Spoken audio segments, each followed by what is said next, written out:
Hey Casher, Derek here, Bake Six Clan. Today I've got 2 simple ways to use acrylic in a creative cache. Let's get started.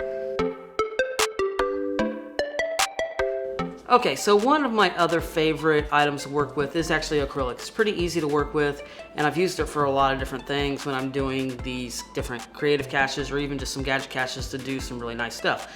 Now, one of my favorite pieces to use is this small piece that I can get from pretty much any box store, and it's a 8 by 10 inch by 2 millimeter thickness. So it's really cheap. It only runs between $3 to $4 a sheet on this. So relatively fairly cheap to get this. And so if I screw up, guess what? I'm not screwing up a lot of money, and it's just really easy.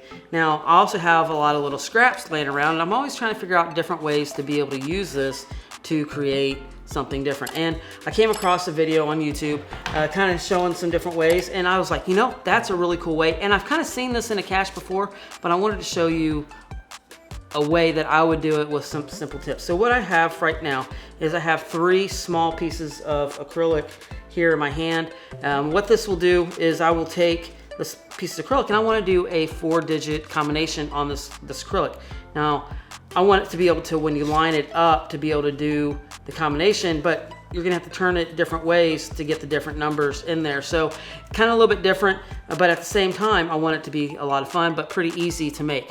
Now, there's one thing that when you're doing this, you could simply do a marker mark on there and everything, but over time, that mark will get deteriorated. So I'm gonna show you what I would do when I put this out to keep it from getting messed up and that mark to go away and be able to help with cache maintenance, be able to cause these to last. So first thing I need to do is I have printed up some numbers, just real easy for the size that I want. And what I'll do with these numbers is I'll kind of place it down here, and then I'll find a number that I want to use. So say like I want to use this number 4 here. So I'll put the 4, find a location on this piece here, and I'll just start doing a little mark. And I will kind of do with my marker, I'll do kind of a mark here like this. So maybe the first mark is like that, and then I'll put the next piece on, and I will do something like that,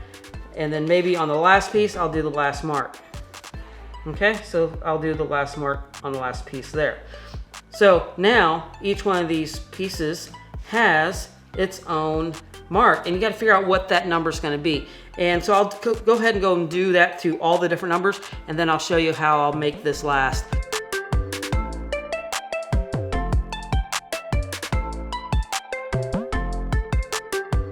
All right, so now I've got these marks on this acrylic, and of course, as you're looking at it, they look really weird, and you're not going to really be able to tell what those combinations are, the numbers, when you first look at it. So real easy, what you're going to do is just kind of line up the shapes, and maybe you're going to see how they line up. So like, hey, you know what?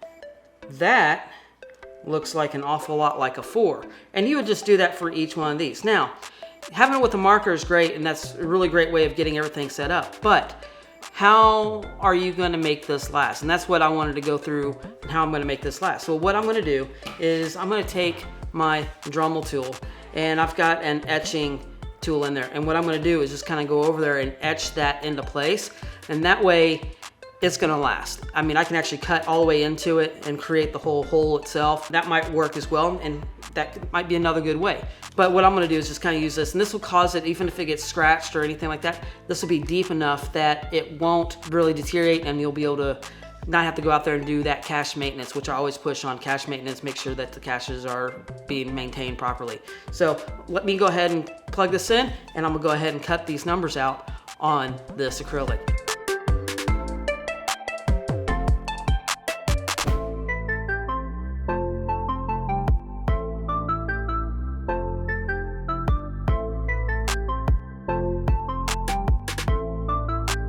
All right, so now I've got those etched in there. And yeah, it's kind of hard to read a little bit, but what you can do is actually now you can mark in here, but it's not going to be as bad of deterioration now because those are in there, and even if it's scratched, the number's going to be there. So once again, what you're going to do, I'm just going to do it with the 4 once again. I'm just going to kind of line it up with the number, and as you can see there, it creates a 4. And I hope you can see that, but that's just kind of right there will be the 4. And you would just do that for each of the numbers for the combination. So there is a first of the 2 ways that I'll be doing, really simple ways to use an acrylic in a creative cache. Now the next way is probably even easier, and I have the alphabet written out here, ABC through Z, and what I will do is take another piece of acrylic, and what we're gonna do is just kind of lay it over top of it, and we're gonna create a cipher for this alphabet that you could have on the cache page, and when they get to the actual cache itself, they would actually have the cipher at the cache location to solve to get into the lock. So let me go ahead and show you how this would be set up.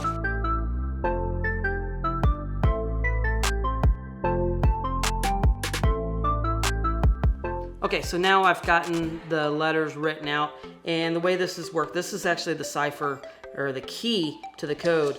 And so maybe at the cache location, you'd have this would be on the side of the cache somewhere, the alphabet. And somewhere else hidden, either at another stage or there at the cache itself, would be the actual key. And on the cache page would be, looks like a whole bunch of gibberish of random letters. But then they would take the key at the cache location, put it over the letters, and that would give them the actual combination or the cipher to be able to decipher what's on the cache page. So A would equal I, B would equal Q, C would equal V, D would equal F, and it's just completely random, so it'd be kind of weird, and they wouldn't be able to solve it till they got to the location itself. Now that's just another simple way of being able to use acrylic, and that would just be overlaid on there. Now, yes, before I would put this out, I would go back through and etch it as well, and maybe even color it a different color so you can see through it really easily. But that is 2 simple ways to be able to use acrylic for a creative cache. Now, I hope you kind of enjoyed this. I wanted this to be really simple this week because we've spent quite a bit of time doing a lot more advanced caches, from smart caches to mechanics, and I wanted something really simple that I haven't done in a while for those that, you know, maybe they're just getting into caching and they wanted to create a creative cache and just wanted a simple way of doing it. Well, there's 2 simple ways to be able to use acrylic in a creative cache. Now, leave me a comment down below. Have you ever found a cache that used either one of these methods? I would love to hear about it. But hey, thank you for joining me, but don't go anywhere. Go check out another one of these videos just right over here and find the story behind the cache.